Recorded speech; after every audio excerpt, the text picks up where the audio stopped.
هم طيبين عقبة يقول لك ايه شيل قف عيس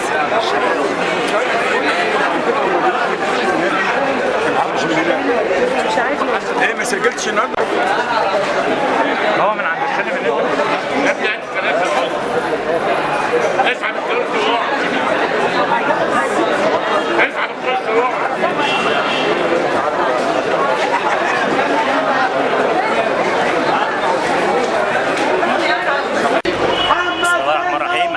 المصري صحفي محمد منا واقف قدام السفاره الامريكيه بغطي انا ومحمد اسماعيل وثلاثه زمايلنا. محمد اسماعيل اتقبض عليه تمام.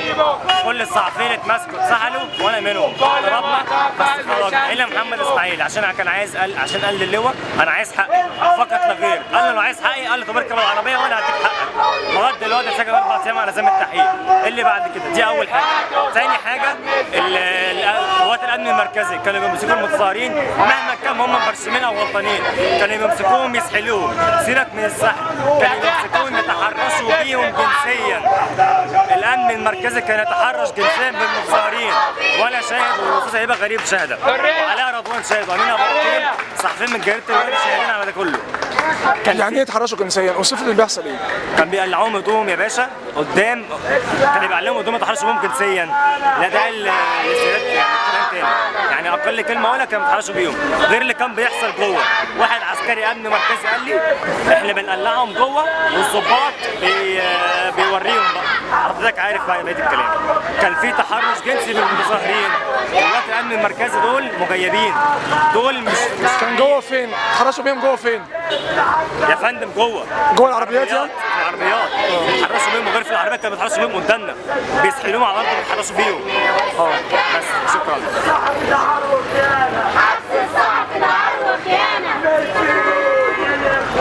للفلول للاخوان. حضرتك أنا أخو أمير كامل. أمير كنا جايين أول الصباح يوم السبت الساعة 4 جايين من الجيزة رايحين رمسيس راكبين الميكروباص. جينا للميكروباص معدي من تحت النفق بتاع قصر كوبري قصر النيل. جاء آخر الكوبري كانت الشرطة العسكرية واقفة وقفونا وسألونا فاشتبهوا ونزلوه هو واثنين تاني معاه. فهو معاه بطاقته ولا معاه سلاح ولا معاه أي حاجة وخدوه ما نعرفش عنه أي حاجة من ساعتها. رحت سألت في اسم قصر النيل بعتوني على هنا. هو لا معاه أي حاجة ومعاه بطاقته في جيبه. هو مخلص السنة دي دبلوم زراعة. منين هو أصلا؟ إيه من بني سويف. اتفضلي. اقول اسمه؟ السيد محمد عبد الكريم. سنه كام سنة السيد؟ عنده 14. ايه اللي حصل معاه؟ ماشي من يوم الجمعة. خدوه من ميدان التحرير. هو بيدرس في ايه او؟ هو في مدرسة. تمام. عرفت ازاي اتقبض عليه طيب؟ واحد هو اللي اتصل بيا وقال لي. المحامين اكدوا لك ان هو مقبوض عليه؟ المفروض يتعرض دلوقتي على المحكمة؟ تمام. بس احنا مستنيينه وما جاش. طب عاوزة تقولي ايه طيب؟ مفيش حاجة، عاوزة اشوف ابني بس واطمن عليه.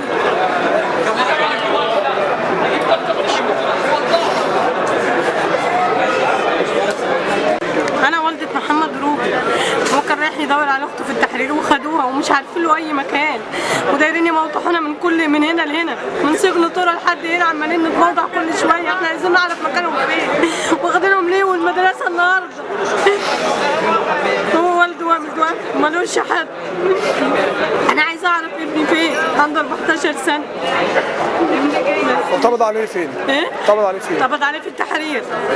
عرفت ازاي اتقبض عليه؟ ايه؟ عرفت ازاي اتقبض عليه؟ اتصلوا بيا، اتصل عليا وراحوا قافلين الموبايل واخدين منه الموبايل. والنهارده مش عارفين طريقه فين؟ لا من امبارح انا مش عارفه طريقه فين. هم اتصلوا بيا وقالوا لي ده في عنده طرة. رحنا طرة وقالوا لنا ده مش موجود واتصلت عليه كان جوه وهم قالوا لنا ده مش راح محكمة عابدين. وجيت المحكمة من امبارح احنا واقفين وما فيش حد جه ولا عارفين له طريق ولا عارفين هو فين.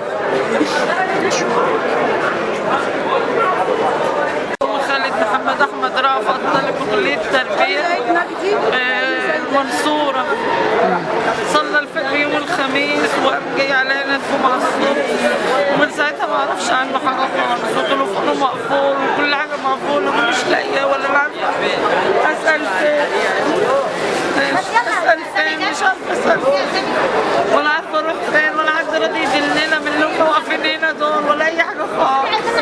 ولا حد بيقول لي اعملوا روحوا ولا تعالوا ولا اي حاجه كده خالص، ولا حتى ولا عارفين حاجه ولا عارفين اي حاجه خالص. مش عارفه اعمل ايه. اعمل ايه واروح لمين طيب؟ انا مش من هنا، اروح لمين طيب؟ هبات في الشارع ولا اعمل ايه؟ مش عارفه. هبات في الشارع ولا اعمل ايه؟ مش عارفه والله. عشان انا مجد اسماعيل كمال دي، كل ما نروح محكمه مش لاقيين العيال خالص، قالوا لنا استنوا هنا ان هم جايين، فمفيش حد لغايه دلوقتي، مفيش حد. اتمرمطنا ومش لاقيين العيال خالص. واحد اتصل بينا قال العيال موجوده، وبعد كده اتقطعت عنهم كل حاجه ومش عارفين العيال فين خالص. هو سنه كام سنه؟ 15 سنه. اتقبض عليه فين؟ في التحرير. دلوقتي احنا مش عارفين هم فين، حسب الله ونعم الوكيل فيهم كلهم. احنا عايزين عيالنا اكتر من كده، مش عايزين. ده بيان نجاح اسمه ايه؟ مجد اسماعيل كمال الدين. عنده كام سنه هو؟ عنده 15 سنه. محمد جمال ابو الوفا، ده طلع عنده 12 سنه. انا مش عايزه الا بس ابني، وحسبنا الله ونعم الوكيل في الدوخه اللي مدوخها له دي. حرام كده، ما يرضيش ربنا. سنه كام سنه هو؟ 12 سنه. 12 سنه. سنه 5 ابتدائي. لسه منقول السنه دي. هو هيعمل ايه في اللي هو يدخلوه كده وياخدوه كده؟ ما كانوا اتصلوا بينا وكنا خدنا عيالنا. ازاي ياخدوهم؟ هما دول يستحملوا كده؟ يستحملوا الاهانه دي كلها؟ يستحملوا يروحوا ترى؟ يستحملوا يروحوا سجن ترى؟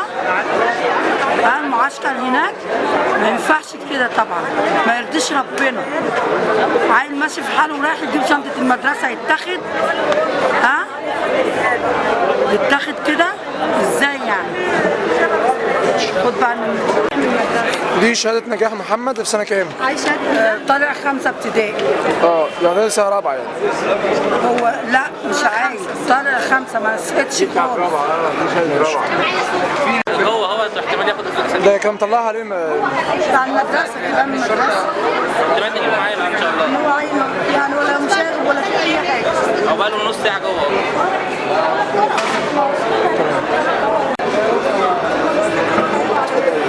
دي شهاده وفاه بتاعت والد محمد؟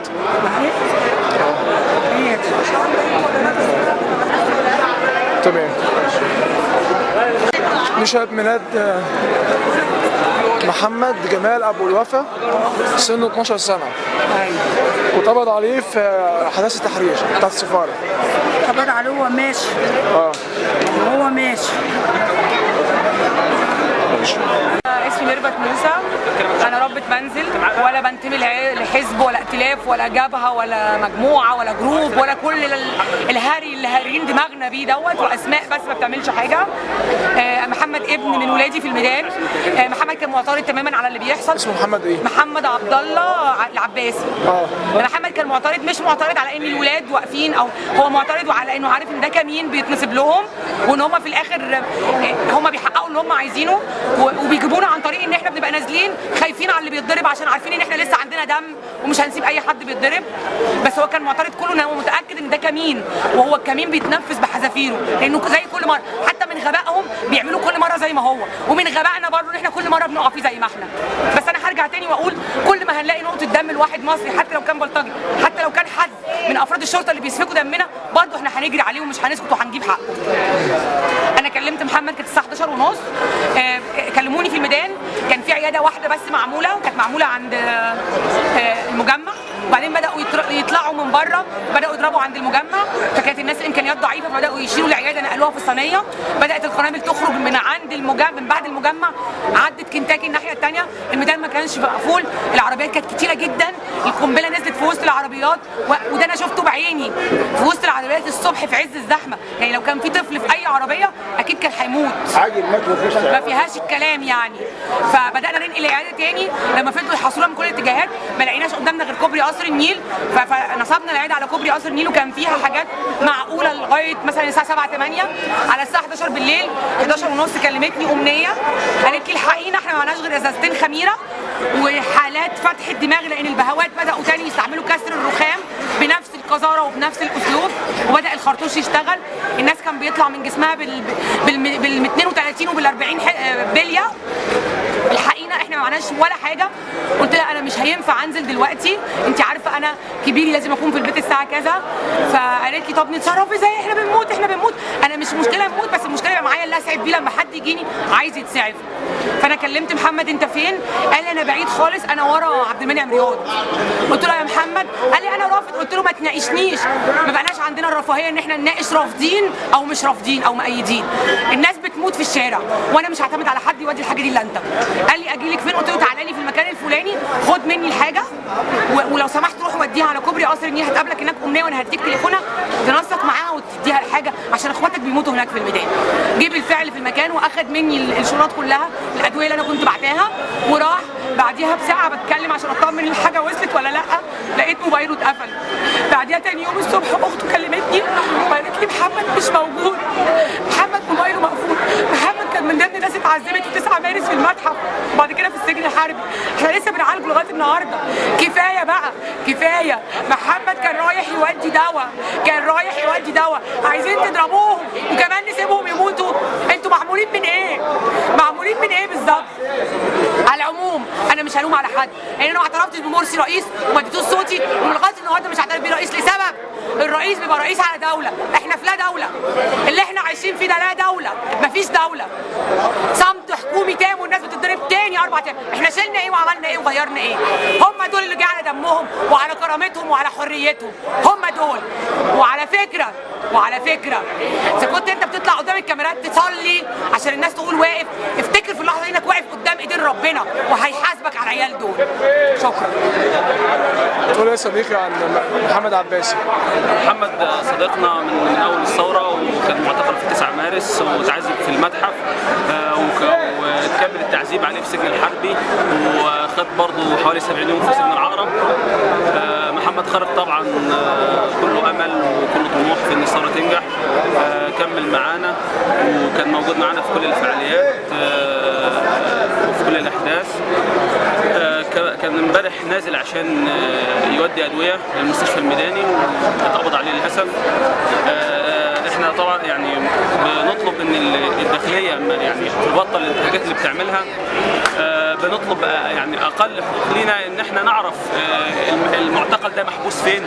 يعني المفروض يبقى ليه مكالمه يتصل، يبقى ليه المفروض يعني اهله يتبلغوا، لكن احنا للاسف في امهات هنا قاعدين واحنا برضو قاعدين هنا من الساعه 10 وفي ناس قاعده من الساعه 7. عايزين بس نعرف يعني الناس دي موجوده فين، يعني عايزين ابسط حقوقنا اللي في الدستور ان احنا نعرف بس الناس دي موجوده فين، طب اتقبض عليها ليه، طب مكانها فين، هيجوا امتى. احنا مش مطلوب غير كده. يعني بعد كده بقى يعني المفروض الداخليه تبطل الانتهاكات اللي بتعملها والحاجات اللي بتعملها.